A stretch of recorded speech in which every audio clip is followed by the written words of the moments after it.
আধার card এবং pan card এই দুটোর ডেটা, নাম, ডেট অফ বার্থ যদি আপ টু ডেটেড না থাকে, যদি লিঙ্ক না থাকে, অনেক কিছুই বন্ধ হয়ে যেতে পারে। তার মধ্যে ব্যাঙ্ক অ্যাকাউন্ট আছে, আপনার যদি এইপিএস সিএসপি আইডি থাকে সেটা আছে, বিভিন্ন সরকারি কাজকর্ম আছে, যোজনার পয়সা আছে।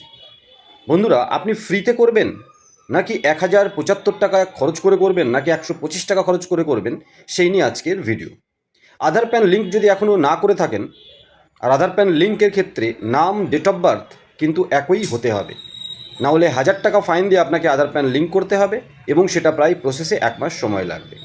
আধার কার্ড আপডেটের ক্ষেত্রে যে ডেট অফ বার্থ, তার জন্য কিন্তু বার্থ সার্টিফিকেট, মাধ্যমিকের সার্টিফিকেট, পাসপোর্ট, আরও কিছু গুরুত্বপূর্ণ ডকুমেন্টস আপনাকে আপলোড করতে হবে। শুধুমাত্র আধার কার্ড দিয়ে প্যান কার্ড তো আর হচ্ছে না, আপনারা জানেনই। এখন যদি আধার কার্ড আপডেটের ক্ষেত্রে যে ম্যান্ডেটরি আপডেট, আইডি এবং অ্যাড্রেস স্টাবলিশ করার জন্য 10 বছরের মধ্যে আপডেট করেননি, সেটা 14ই জুন 2026 অবধি ফ্রি রয়েছে, তারপরে কিন্তু 75 টাকা লাগবে।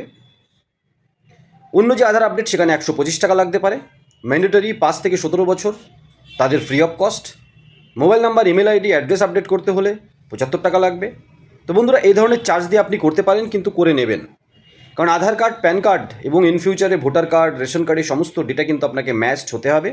নাম, স্পেলিং, বাবার নাম, স্বামীর নাম যাই থাকুক, ডেট অফ বার্থ এবং অ্যাড্রেস। বিশেষ করে নাম এবং ডেট অফ বার্থ যেন একই থাকে, ম্যাচড থাকে, না হলে কিন্তু বিভিন্ন সার্ভিস নিতে গিয়ে আপনার সমস্যার সম্মুখীন আপনি হবেন। বিশেষ করে ব্যাঙ্ক অ্যাকাউন্ট চালনা, এইপিএস আইডি বা ব্যাঙ্ক সিএসপির আইডি, এই সমস্ত চালাতে গেলে কিন্তু আপনাকে আধার এবং প্যান কার্ড লিঙ্কড এবং দুটোর ডেটা ম্যাচ থাকতে হবে।